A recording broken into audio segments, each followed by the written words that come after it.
Las 15:01 empezamos la última clase de hoy día correspondiente a los contenidos del mundo global y de educación ciudadana para el tercero E, ¿ya? Ahora, tal cual como lo hemos hecho siempre, vamos a dividir la clase en dos, o sea, en los contenidos de cada asignatura en dos partes. Vamos a hacer una retroalimentación de la clase anterior y vamos a repasar un poquito el contenido de la clase que corresponde al día, ¿ya? Entonces, vamos a partir ya con mundo global. Esperemos que en algún momento se conecte más gente. En este momento no tengo a nadie en plataforma, ¿ya? Listo. La clase anterior, en mundo global, en historia, lo que nosotros denominamos historia y geografía, tenía que ver con economía global, ¿ya? Este contenido de economía global tenía que ver con entender en este tiempo las economías están todas entrelazadas, ¿ya?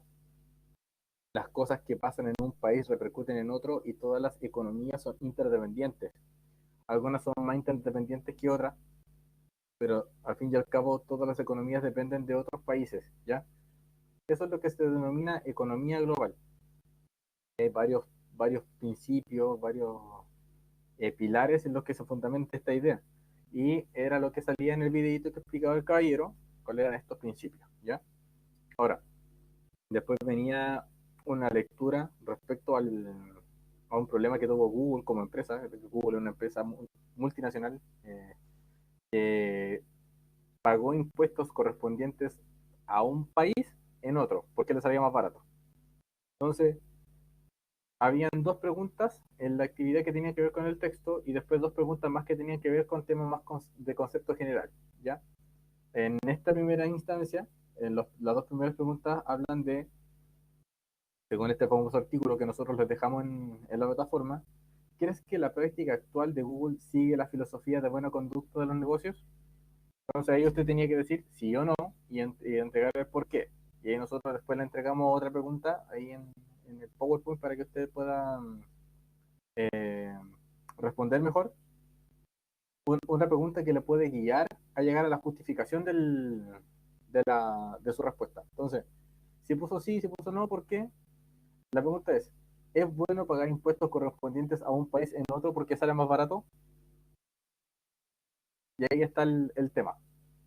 Y la segunda pregunta que tiene que ver con el texto viene de lo mismo. Aprovechar vacíos legales no significa dejar de cumplir la ley, pero responde a una ética en los negocios. Y ahí está el tema. Pagar impuestos que tú generas en un país, en otro, donde tú tienes una sucursal porque te sale más barato, se puede hacer. Nadie te lo prohíbe, ¿ya?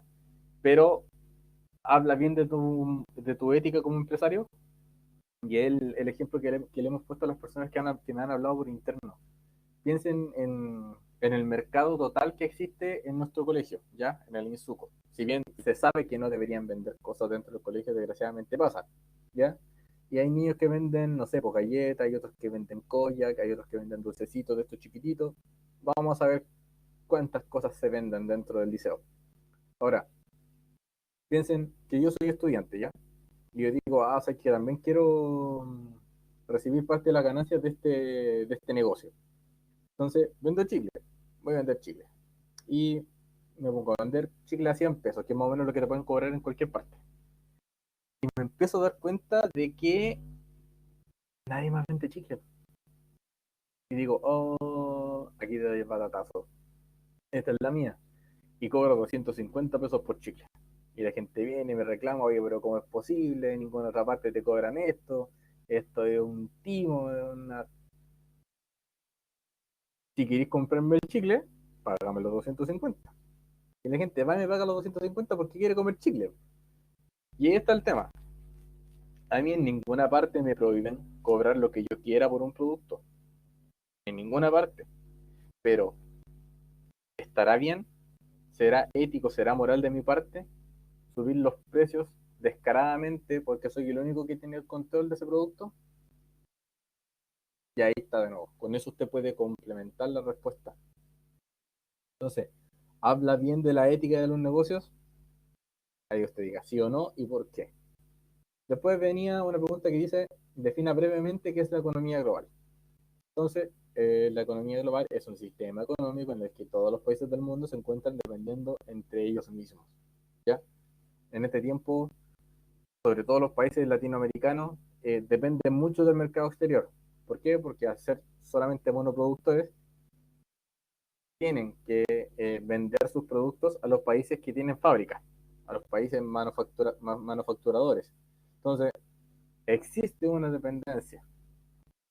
Siempre ha existido esta dependencia, pero ahora es mucho más, ¿ya? Porque todo se ha variado mucho más. Y ahora, la última pregunta, que igual era un poquito complicada, que habla de qué ha causado el hecho de que el capital se concentre y se forme en grandes empresas.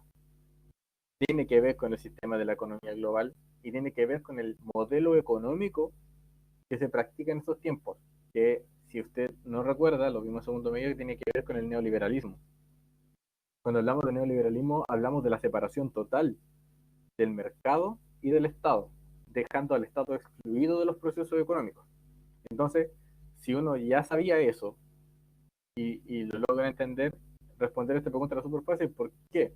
Porque responde el hecho de por qué las grandes fortunas se forman y se concentran en las grandes empresas.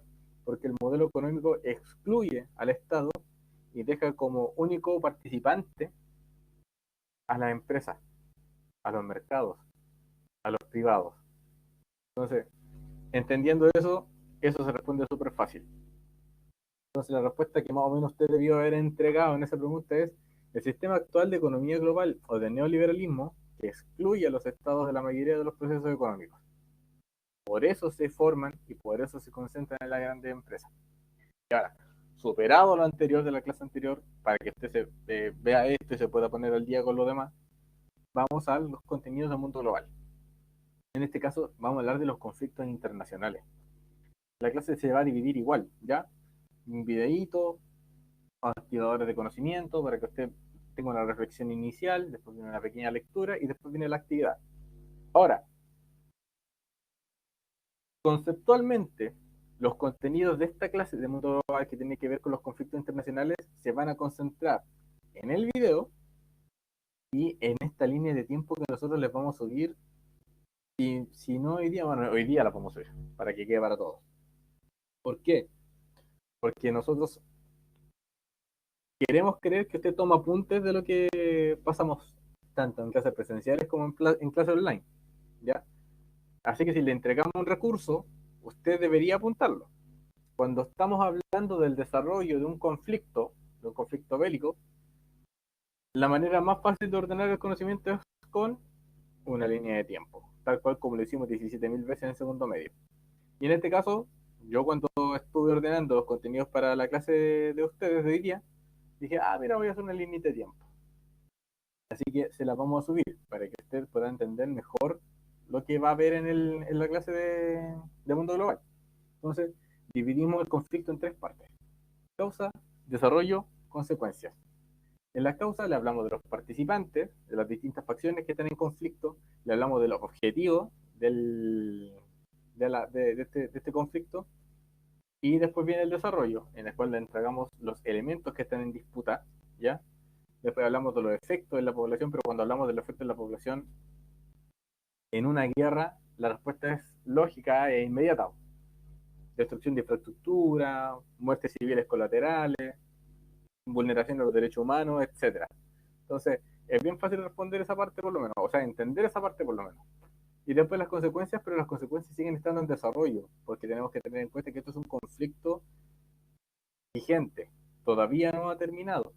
Entonces, más que mal, nosotros ahí les explicamos cuál es el aporte internacional al conflicto, cuál es el papel que juegan las otras naciones distintas a Siria en el conflicto.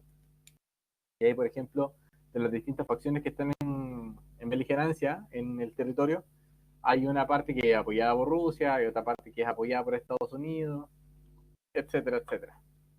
Y ahí nosotros ya tendríamos más o menos abarcado en términos muy generales de qué se trata esta famosa guerra.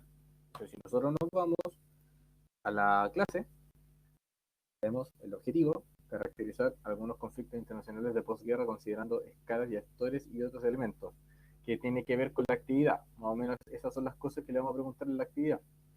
En el videito dura 10 minutos, por eso la idea es que le ponga mucha atención, una muy buena atención al video, y que se vaya guiando con la línea de tiempo que le vamos a dejar. Y la lectura, que viene después, que no es tan larga, va a ser un refuerzo, va a ser un complemento, para que usted ya tenga un conocimiento ya más acabado del conflicto. Entonces, después de todo eso, usted va a la actividad. Uy, ¿dónde está la actividad?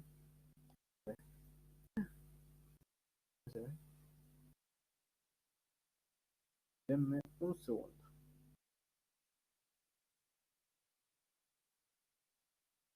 Error. Ah, hay que pedirle a la encargada. A ver, aquí sí me parece la tarea. Después va a aparecer en su lado de la plataforma. Entonces, usted ingresa a la tarea.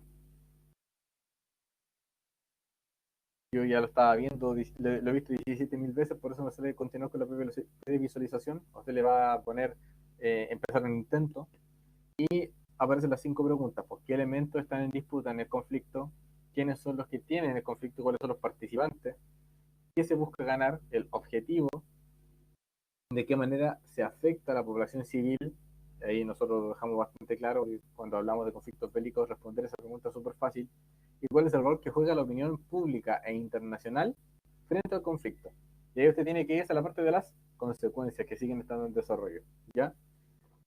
Si se fija, hablar de conflictos internacionales para uno que es profe de repente es un poco complicado. Y para ustedes es bastante más complicado. Pero si se ordena en los contenidos y ve bien el video y se logra ordenar con la línea de tiempo, no debería tener ningún problema. ¿Ya? Entonces, terminamos con eso y damos por superado el tema del mundo global. ¿Ya? Ahora, última parte. Si usted me dice, pero ¿cómo estamos viendo conflictos internacionales vigentes y economía global en la misma unidad? ¿De qué estamos hablando? Y claro, la idea de analizar los conflictos globales era ver de qué manera afectan estos conflictos en la economía. Entonces, tal cual como ustedes lo van a ver en el videíto, para que les va a quedar más claro, eh, la zona en donde está Siria es económicamente estratégica porque tiene reservas de petróleo y de gas natural de las más grandes del mundo. Entonces, aquel que controle esa área puede especular con el precio del petróleo. Entonces, ahí hay un problema en el que también se afecta a la economía internacional. Pero como no estamos presencialmente y tampoco podemos plantear eso como un objetivo de investigación, se nos complica. Ahora la idea es que usted maneje esto conceptualmente hablando y después cuando eventualmente volvamos a clase podamos aplicar el tema de las investigaciones. Entonces, terminando con eso, entramos en educación ciudadana. En educación ciudadana, la clase anterior, hablamos del sistema judicial. Perdón. El sistema judicial, el acceso al sistema judicial tenía que ver con esta premisa de que cualquier persona, independiente de sus distintas condiciones, pueda acceder a un juicio justo independiente de su situación. Si es pobre, si es rico, si es rubio, si es moreno, si es alto, si es flaco, si es gordo, si es chico, no importa. La persona, independiente de cualquiera de sus situaciones, debería tener acceso justo a la justicia, ¿ya? Sin ningún tipo de discriminación. Y de eso se trataba la clase. Venía un videíto, en el videíto queda bastante clara la idea esta que estamos exponiendo. Después venía un texto en el cual se hablan de los distintos puestos internacionales que se han hecho respecto a derechos civiles y derechos humanos en esta materia, en temas judiciales. Y después venían 3 preguntitas sumamente fáciles. Dice, ¿qué significa el acceso a la justicia? Más o menos usted debe haber respondido, poder acceder a un juicio justo independiente de la situación de la persona. La segunda parte habla por qué existen tratados internacionales que consagran el acceso a la justicia como un derecho. Ahí usted también tiene que responder que de esa manera los países de distintas regiones del planeta se ponen de acuerdo para avanzar siempre en materias de Estado de Derecho y en materias de respeto a los derechos humanos.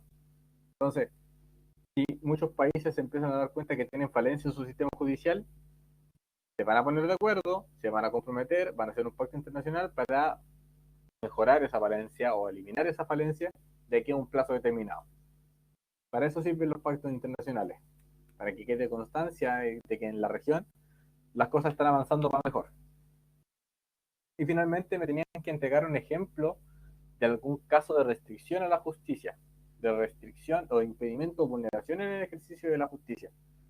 Entonces, poníamos este caso del caballero, este caballero X, que no tenía trabajo, era cesante, y el único patrimonio que tenía era su casita. Entonces, pónganse en el caso de que de repente le descubrieron una enfermedad complicada y tenía que operarse. La operación salía 2-3 millones. Entonces el caballero dijo, pucha, ya, me voy a endeudar. Este caballero X va, se endeuda con un banco los 2-3 millones que necesita, van, lo operan y se salva, eventualmente. Y después viene el banco y le dice, ya, pues compadre, ahora tenemos que empezar a pagar las cuotas del préstamo. El compadre dice, el caballero X dice, pero no puedo, pues si no tengo trabajo, tuve que pedir este préstamo para poder costearme la operación, no tengo para pagar. Y ahí el banco dice, pero tenéis que pagar de alguna manera, pues. ¿Tenéis casa, cierto? Ya, no tenéis que pasar la casa.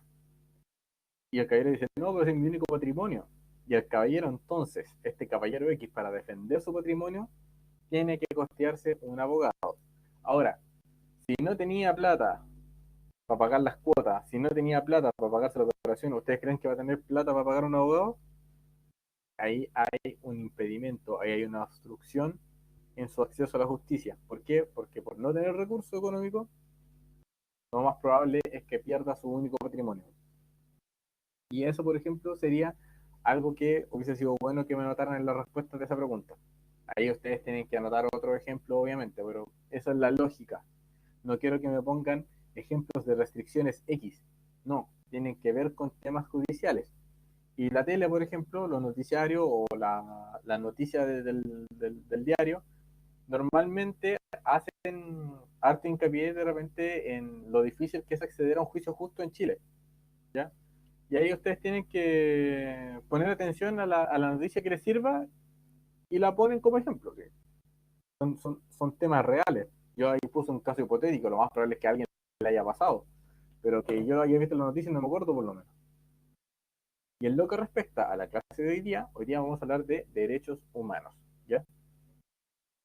Vamos a separar la clase normalmente como lo hacemos siempre. Viene un pequeño videito, en ese pequeño videito ustedes van a, eh, ¿cómo se dice? Entender el contexto en el que nacieron los derechos humanos y también viene la definición del concepto y después viene una lectura en el que volvemos a definir el concepto de derecho humano y entregamos las características. Ahora, si usted recuerda lo que hablamos de derecho humano el año pasado en segundo medio, esto es prácticamente lo mismo, ¿ya? Así que esta es materia pasada, por así decirlo, pero que tenemos que reforzar en este momento porque cuando hablamos de políticas exteriores, tanto judicial como económica como políticamente hablando, tenemos que referirnos a derechos humanos porque siempre que se hace esto, tiene que ser en pos de respetar y de difundir estas garantías individuales. ¿Ya? Entonces, nosotros nos vamos acá, pum, pum, pum, pum, la página principal, entramos a Educación Ciudadana del tercero B,